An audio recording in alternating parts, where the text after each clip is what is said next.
En este bloque vamos a hablar de los apoyos para la producción, para la creación artística.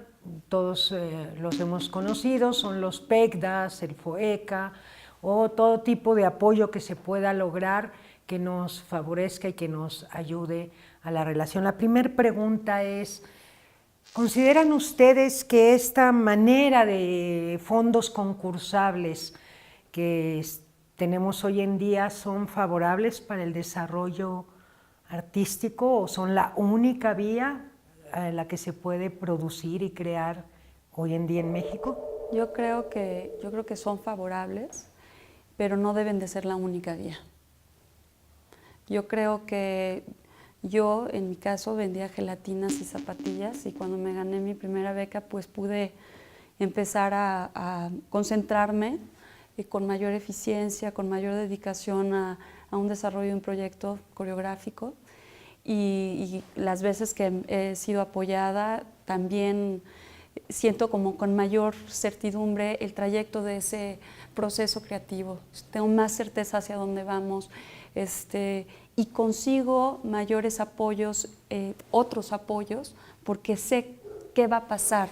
Digo, nadie sabe qué va a pasar, pero tengo una mayor certidumbre de lo que va a pasar. Entonces siempre ese apoyo nos impulsa, nos abre puertas, creo que son necesarios y que han sido fundamentales y desde luego que sea, que sea una cuestión que está puesto en competencia, ¿no? O sea, que no es una cosa arbitraria, ¿no? Que hay un jurado, que hay un proceso, ¿no? Creo que ha sido fundamental. Ha sido fundamental. Yo también creo que ha sido fundamental y creo que son indispensables tanto para los jóvenes que están a punto de lanzarse en este proceso de profesionalización, como para compañías o grupos ya más establecidos en otro tipo de proceso de fortalecimiento. También creo que no es lo único, pero lo que creo que es muy importante es que cuando uno concursa a uno de estos fondos, tiene que conocer muy bien ese fondo, ¿no? O sea, creo que es importante no lanzarse a ver cuál pega, aplico a 15 becas y a ver si alguna me la dan. Bueno, 15 no hay porque no existen 15, pero, no, sí, o bueno, sí existen. Sino como saber un poco, bueno, qué es lo que yo quiero hacer. Tengo ganas, me considero alguien que, no sé, necesita trabajar con cierta persona o cierta otra persona, o fortalecer mi formación, o crear una pieza. Y creo que es importante, sí, que cada quien cuando concursa algo, pues se haga responsable de conocer ese fondo y el por qué aplica a ese fondo, ¿no? Esto que acabas de mencionar es muy interesante. Muchas veces vemos un mismo proyecto presentado en 4 o 5 becas diferentes o 4 o 5 fondos diferentes cuya convocatoria es totalmente diferente. Es decir, cada convocatoria tiene su razón de ser y convoca a especificidades muy concretas. Y el mismo proyecto lo ves en 4 o 5. Quiere decir que no hay una claridad de quien presenta el proyecto. Por otro lado, yo quisiera decirles, el recurso que existe para estos fondos concursables desde hace varios años es el mismo y cada día hay más compañías. O sea, cada día el pastel se tiene que dividir en rebanadas más pequeñas. ¿Qué otra vía tenemos para financiar proyectos más allá de las becas, más allá de los fondos concursables? Bueno, no solo están el famoso FONCA o el famoso FECAS o el famoso, sino que de pronto en cuanto a fondos estatales, casi cada secretaría tiene algún fondo dedicado a cultura, solo que nunca se usan porque no sabemos que existen. Y entonces muchas veces ni siquiera se usan. Bueno, sí se usan en el Estado, porque recuerden que los PECDAS, a diferencia del FONCA, son exclusivamente para la gente del Estado. Entonces, bueno, en cada estado se dan en su totalidad, nunca alcanza, siempre se quedan gente de fuera. Pero más allá de PECDAS, de FONCAS, ¿qué otra manera puedo tener yo de financiar un proyecto? Pues dando clases, que la compañía dé clases y ese fondo se utilice para la producción. O sea, digamos, también lo estábamos platicando un poco, el tema de que las empresas, la iniciativa privada participe y de alguna manera estimularla para que participe. Eso creo que es fundamental. Hay gente enamorada de la danza que no la conoces, que no puede participar, y es gente que no está dentro del gremio, es gente que no son gestores necesariamente, que son empresarios y que de pronto quieren favorecer a la danza. Voy a interrumpir ¿no? un poco a Tania. Tania es de los pocos casos que ha logrado, digamos, apoyos muy renombrados, Nivada y todas estas empresas que en algún momento dieron apoyos a tu compañía.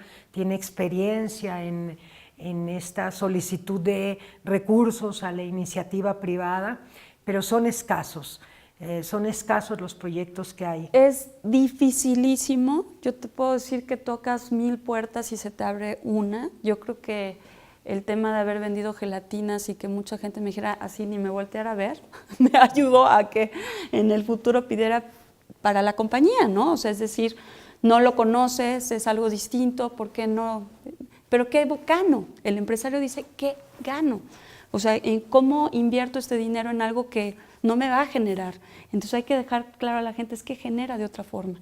Es un bien social, es un refugio para la gente, es una reflexión para esta sociedad que lo necesita. Entonces es cuando hay que, a través de otras formas, concientizar a los empresarios y a la gente que tiene la capacidad económica de aportar, ¿no? También, digo, yo conozco menos la cultura del patrocinio, que me gustaría conocer más, y creo que efectivamente Tania, para muchos de nosotros es una referencia de alguien que sí ha logrado trabajar por ahí, pero para mí, por ejemplo, también han funcionado prácticas pues más de intercambio, casi ok, no sé, organizamos eventos y en intercambio recibimos algún bien que necesitamos para una producción, ¿no? Son prácticas tal vez más de colectivos independientes que se las tratan de arreglar de otras maneras, pero me ha tocado, por ejemplo, trabajar en un proyecto educativo en la Sierra Mixteca en Oaxaca, y que para conseguir el dinero para hacerlo hicimos una gran fiesta. Hicimos, como lo hacíamos en la adolescencia, de fiesta de recaudación para la graduación, pues lo hicimos hace menos de un año y funcionó muy bien. O sea, fue una fiesta en donde hubo un concierto, hubo como cosas explicativas sobre ese proyecto, y pues la gente feliz va a socializar, toma cervezas, conversa, se entera del proyecto, y entonces hay algunas alcancías y cochinitos, y entonces pues no, o sea, entre lo que digo, son prácticas que también son válidas, que son equivalentes a el desayuno de empresarios de la revista no sé cuánto, ¿no? Son formas de hacer lobbying también. Y fondeadora. Y fondeadora, que son también otras formas. Es una buena opción también. Sí, todas estas plataformas de internet. Funciona más o menos, ¿no? Igual, ¿no? Se entera la gente se siente pues con ganas de participar en estas situaciones, en esta transformación de un México, de unas propuestas artísticas distintas, en fin. Que el problema de fondeadora tal vez es que ya hay demasiadas propuestas en fondeadora, sí, y entonces ya no sabes a cuál fondear, ¿no? Bueno, como vemos, los fondos concursables sí son un acicate, una manera de proyectar y de hacer, crear nuestros proyectos y lograr la realización de los mismos, pero no son los únicos, y cada vez se pondrán más difíciles. Entonces hay que apelar a la creatividad y a la explosión de ideas para poder llegar a financiar proyectos artísticos. La mayoría de los egresados terminan abriendo nuevas compañías, se unen en grupos, hay nuevos grupos. Hay que acercarse a los que ya han pasado por la experiencia, tratar de aprender de ellos, pero sobre todo ser muy creativos para poder conseguir los recursos necesarios para podernos insertar en el mercado escénico. Igual también decir que hay que hacerle entender también a toda esa gente que la danza sí es fundamental, ¿no? Y que la danza es un ejercicio físico, de salud, de sensibilidad, y que en una situación política difícil creo que hay que dejar de creer nosotros mismos que la danza tiene que seguir siendo la más castigada de todas las artes y voltear el discurso y decir, no, la danza es fundamental, es importante, sí te importa y te va a hacer bien y nos va a hacer bien a todos, ¿no? Es complicado, a mí yo me he topado contra la pared. Justo hace una semana estábamos hablando con un empresario, alguien que se dedica a la mercadotecnia, y me decía, ¿para qué sirve? ¿No? O sea, y justamente ese fue el discurso, ¿no? Justo lo que acabas de mencionar. Pero sigue siendo un tema difícil porque no es necesaria, no es lo más elemental, ¿no? No es el alimento, pero yo coincido contigo. Es algo fundamental. Es un refugio y podría ser un refugio para esta sociedad tan necesitada de esa reestructuración, ¿no? La danza necesaria, indispensable, parte de la vida que tiene que sobrevivir y tiene que estar entre nosotros a pesar de la posible existencia o no de apoyos. Tiene que buscar sus medios de sobrevivencia y de permanencia.